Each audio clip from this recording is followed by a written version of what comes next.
could be only 11 o'clock and your child wakes up screaming their head off. And you start to really get flustered because your child never usually screams like that. And so you run into the room and you find your child completely losing his cool, and you're trying to talk to him and you're trying to tell him something, you're trying to snap him out of it, like whatever you can do to make it happen, but nothing's happening. He continues. He's not really responding. He's not really even acknowledging that you're there. And then you get confused. You're like, wait, maybe I should try harder. Maybe let me wake him up. Let me pick him up out of bed. And you pick him up and you're holding him and he's screaming and he's throwing himself around, and you still don't understand what it is that needs to happen in order to make this stop, because whatever you're doing is not helping. And this is called a night terror. A night terror is different than a nightmare. And in last week's video, we talked about nightmares. And in this video, we're going to talk about night terrors and how they differ from nightmares, how you as a parent can differentiate between the two, and how you can recognize what's the best way to show up in order to help support your child through this episode. My name is Dorit Shoshani. I'm a certified pediatric sleep consultant who facilitates families all over the world reap the benefits of quiet nights and calmer days while focusing inward.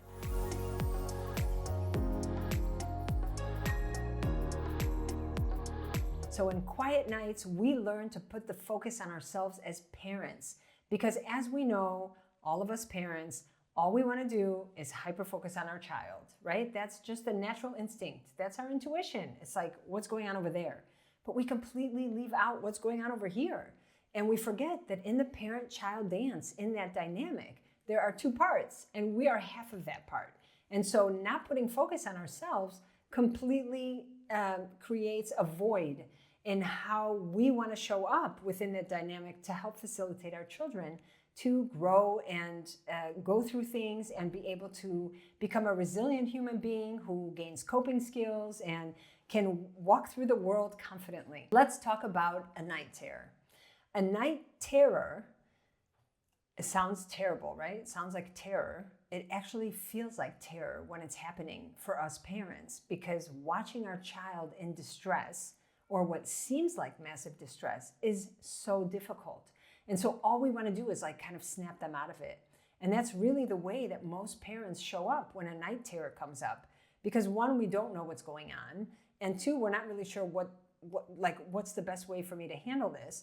And naturally, it just feels like we want it to stop. So let's make it stop right away. But a night terror, maybe we'll talk about what that is first.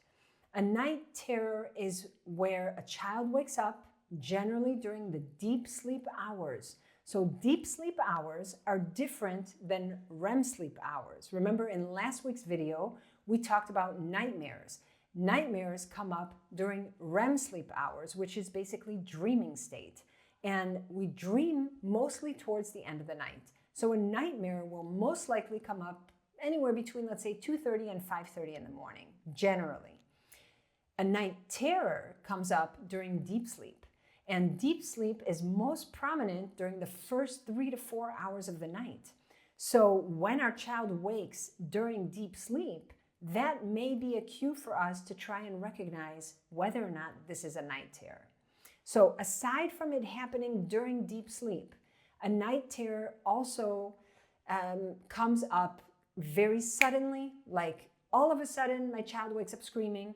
There's no prior understanding that this is going to come about. There is no kind of early warning signs. It's like all of a sudden my child wakes up screaming. And just like they all of a sudden wake up screaming, they all of a sudden fall back asleep. Kind of like, what just happened? I turn the switch on, I turn the switch off. That's kind of what it feels like. So when it's a sudden onset and then a sudden shutdown of that kind of terror that comes up, that generally signifies that it was a night terror. Another way we can recognize that this is a night terror and not a nightmare is that our child is not really coherent. They are not so conscious of what's happening. We may be talking to them or trying to bribe them even, right? Because in the middle of the night when they're screaming, we're like, wait, maybe you just want to drink some water. Maybe you just want to let me hold you. We're trying to snap them out of it, but they're not really coherent. So they're not responding. They're not communicating. They're not perceiving us in any way. It kind of feels like they're not really hearing what we have to say. Actually, this morning I spoke to a family and he said, I even offered her a yogurt because she loves yogurt so much. He goes, that would always snap her out of anything. But he said in the middle of the night yesterday, he said to her, I'll get you a yogurt. Would you like to go get a yogurt? And she was just kicking him and screaming because he was holding her. He was really nervous. He had no idea what this was. It was the first time it ever came up for him. And she was not responding. He goes, she didn't even want the yogurt. I can't believe it. Like, what happened? How come she didn't want the yogurt? And so this is classic night terror. It's like our child can't hear us. Something's going on for them and they are in a state, and nothing we do gets them out of that state. And nothing we do kind of snaps them into consciousness. And the last part of night terrors that we want to recognize is that there is no recollection of the night terror in the morning. So we are traumatized by the night terror, right? Because it's so hard to witness and it really throws us for a loop. And so we're kind of traumatized by it. But in the morning, when we try and have a conversation with our child, they have no clue about it. They're not even semi-conscious of the fact that that happened at night. And so it leaves us wondering, like, what is that? What is it that's happening when a child is going through a night terror? So now we understand how we can identify the difference between a night terror and a nightmare, right? One comes in the beginning of the night during deep sleep. The other one shows up at the end of the night during REM sleep or dream state. One is where my child is completely not coherent, not discussing anything with me, not able to hear me at all or respond to what I'm doing. The other one is where my child just wants me and is begging for attention and presence, and please just sit with me, hold me, stay with me, because I'm really, really thrown for a loop in fear. So nightmares have to do with fear, and night terrors actually don't. So now the question becomes, great, Dory, we understand, we know the difference, but like, why is my child having this night terror? Like, what in the world is triggering a night terror? So a night terror is triggered by irregular bedtimes is number one. So when you are maybe out of rhythm, and maybe it's vacation time, maybe it's, you have Friday night dinners where you go to grandma's house, and Friday night dinners are so fun and the whole family comes and there's so much going on, but like, what can we do? We get home at like 11 o'clock at night. And so your child generally goes to bed at 7, but then on Fridays and on the weekends, they go to bed at 11. And so we have this irregular pattern or irregular schedule around bedtimes, where bedtime bounces around from the regular time to the later time to the, maybe it's from 7 to 11, and then all of a sudden it's 8 o'clock and then it's 10 o'clock. And there's just no rhythm that the body can count on. That can trigger night terrors. So you want to pay attention that your rhythm, if your rhythm has been disrupted, if your child's rhythm in falling asleep more or less within a 30-minute window is no longer what's happening because of a vacation, or because you have family in from out of town, or because you have a weekend that's like full of action and fun events, those situations can trigger night terrors. We also want to recognize that a night terror can be triggered by sleep deprivation.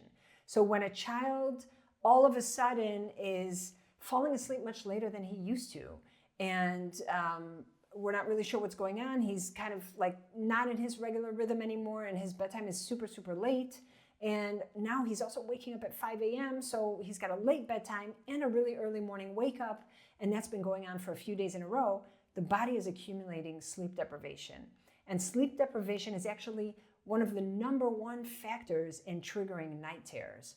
So we have sleep deprivation and we have irregular sleep patterns. Those are the two biggest culprits that we can pinpoint around recognizing that those are the triggers for night terrors. So when you recognize that your child's schedule is no longer in rhythm, or that your child is no longer sleeping the amount of sleep that they were sleeping before, you want to pay attention to how the body responds. Because remember, the body is the ultimate truth teller.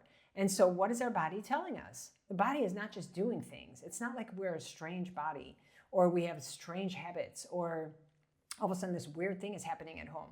It's information, but it's only information if we are curious. And as parents, as skillful parents, hopefully, we want to always stay curious. We want to always seek to understand what's happening with our child. And so knowing what to look for can really help keep us behind the wheel, keep us in the lead so that we can help our children move through these challenges in kind of as little as time as possible. Now, when we're thinking of being in sleep deprivation, we tend to think about the hard endpoints, like I just discussed. So either my child's going to bed really late or my child's waking up really early. That can definitely trigger it. But also don't overlook naps, because if your child is sleep deprived during the day, meaning they go all day without proper sleep, or they're just like really minimally sleeping during the day, and that is creating a massive state of overtiredness, then that can trigger a night terror in the night. So it's not necessarily just about bedtime and wake time, it's overall sleep. And so when we look at our child, sleep is really such a basic need. It is such a basic need. And I like to call it suitable sleep, because it's not just sleep, right? We can sleep, but we can have crappy sleep. We can have minimal sleep. We can have broken sleep. We can have disturbed sleep. We can have all kinds of different sleep. We want suitable sleep. And suitable sleep means that it's not necessarily a certain amount of sleep. Like my neighbor's child is sleeping this amount, so my child needs to sleep this amount. It needs to be suitable for me. It needs to be suitable for my body.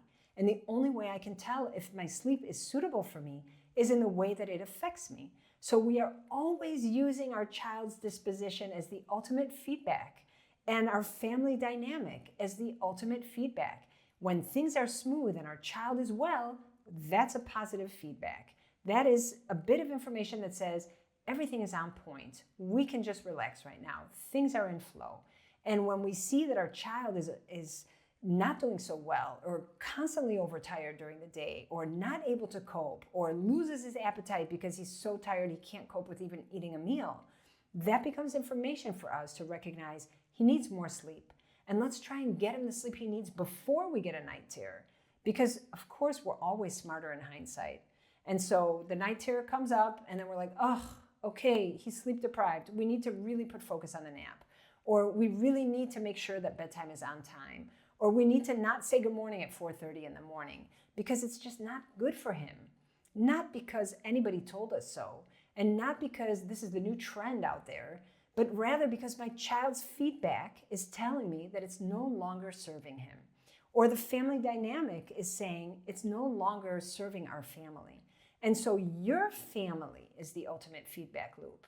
And so I think that we want to move away from the external and move away from trying to get confirmation from the outside world and trying to fit in with the norm and trying to, run onto the latest trend and be okay with what people are saying out there because, that seems to be the latest thing.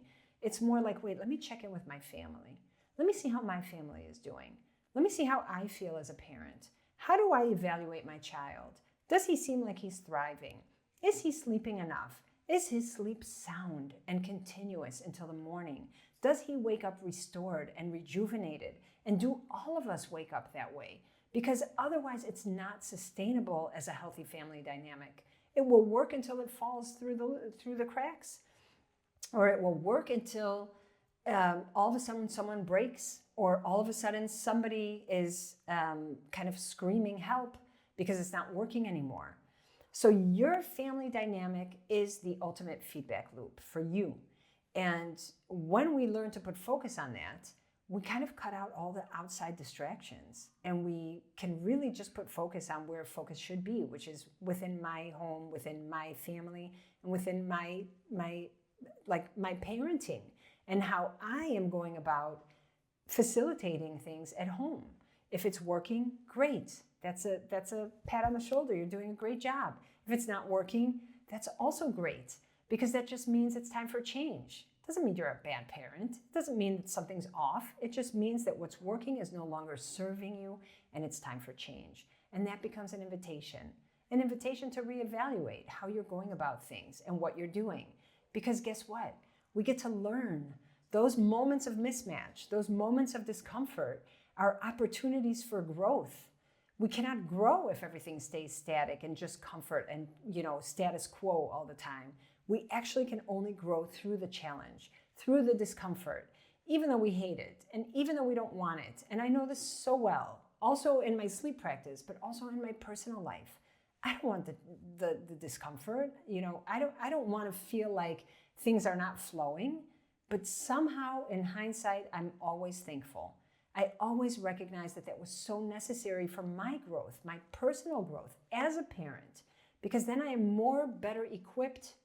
Not sure if that was proper English. I am better equipped to be able to facilitate my family's well-being, which is ultimately what I want to be able to do as that source of stability. And that's what we learn in Quiet Nights. We learn to be the source of stability at home. We learn to be the one who understands that, we're going to go through ups and downs, and we're going to navigate those ups and downs. And through those ups and downs, we all get to grow, and we all get to evolve into more skillful, better understanding human beings that then create this consistent family dynamic of well-being and of flow and of connection together. So what do we not want to do when our child is having a night terror? We do not want to snap them out of it. It's this goes against the grain. It goes against what we feel naturally we would want to do. But the recommended or suggested advice is not to snap them out of it and to actually just allow it to run its course. So we're not snapping them out of it. We are not trying to wake them up. We are not trying to physically engage with them while it's happening. So picking them up, kind of shaking them out of it, or trying to take them outside or get a breath of fresh air or give them a yogurt or whatever it is. We don't want to be doing that. So what do we want to be doing? We actually just want to be keeping them safe. So because a night terror can be so violent looking and so scary looking, we want to make sure that our child is safe. So when they're thrashing and kicking and screaming and doing their craziness, whatever it is that's happening, they can also hurt themselves. And so you want to make sure that you keep them safe. And so sitting by their bedside, making sure that there's nothing that can harm them. If you need to put pillows around them, if you need to just make sure that they're not going to fall off the bed, if you want to make sure that they're not going to leave the room or, God forbid, walk down the stairs, or you want to make sure you keep them safe. So just because you can't snap them out of it doesn't mean you're not going to be there. You definitely want to be there. Of course you want to be there. But you just want to do that with intention, meaning, I know you're going through an episode. I understand I have a little bit of detective work to do around how I can rectify the situation. That's not going to happen now. But right now, I'm going to work on keeping you safe. I'm going to make sure the space is safe. I'm going to make sure that you are safe. And I'm not going to intervene any more than that, because that's not going to help the child pass through the terror. It might exacerbate the terror. Okay? So we just want to keep them safe. And we just want to keep our presence there so that we make sure that everything is okay. And we want to make sure that we stay until it's over. So just like it starts, it's going to be over. And we have to trust that, because in real time, it doesn't feel that way. It feels like it's going to be always and forever. And it feels like it's very, very scary and intense. And we kind of don't know what to count on. But we can count on the information that we're learning here.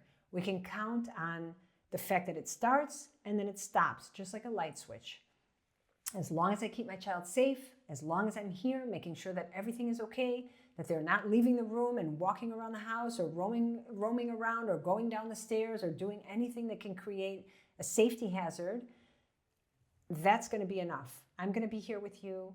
We're going to be okay. We're going to get through this together. I can hold the space, even though it's so hard, right? We talk about holding space in Quiet Nights.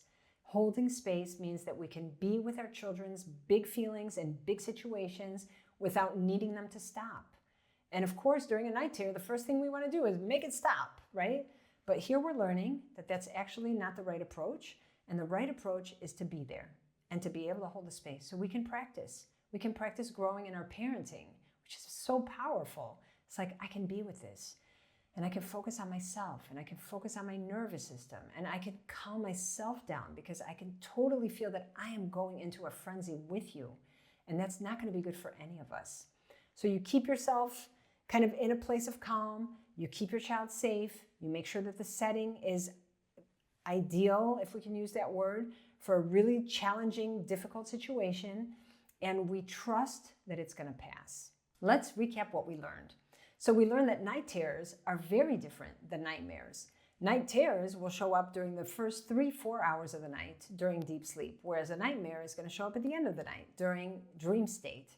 We learned that night terrors are unconscious, sort of say, and there's nobody there in our child's body while it's happening, and there's no one to talk to, and we're not snapping them out of it, and we're not trying to make it go away. Rather, we are keeping them safe, we are holding the space, and we are with them until it passes. Whereas during a nightmare, we're going to be more with our child, we're going to be engaging, we're going to be holding, we're going to be comforting, because our child is in fear until their body goes back to calm. We talked about a night terror being something that comes from sleep deprivation and from irregular sleep schedules, whereas a nightmare can come from overly needing to cope and too much separation. By the way, if you haven't checked out that video, do so, because I think it will really strengthen your understanding both of night terrors and of nightmares, to be able to have both of those explanations kind of in your head. So in the night terror, we want to flood the body's system with sleep. When we experience a child going through a phase, again, it's a phase, even though we're always scared it's going to be forever, it's just a phase. When our child's going through a phase of going through a night terror, we want to flood their body with sleep. So we want to make sure that during the time that we recognize that this is actually what's happening for us, I'm actually not making any plans in the evening. Grandma, grandpa, we're not coming over this weekend. Or if we do come over, we're going to come over during the daytime hours where we can preserve our child's sleep schedule, because any kind of sleep deprivation on top of what's happening is just going to exacerbate it. And I think that everybody will respect your choice when they understand why you make these choices. So being able to share with your family or share with your friends why you're not going to join them in the late night evening or the late night dinners or the holiday party that's going to go on until the wee hours of the night will be embraced by your loved ones, because they will understand that this is something that you need to do in order for your child, for you to foster well-being in your child.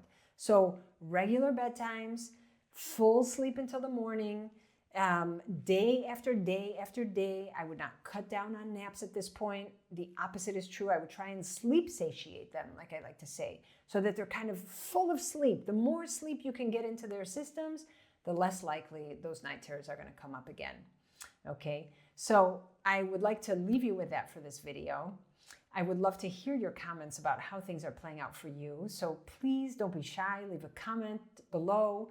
And if you're looking to work on your family's sleep, you would like to work with me in my new opportunity, which is a 4-day challenge.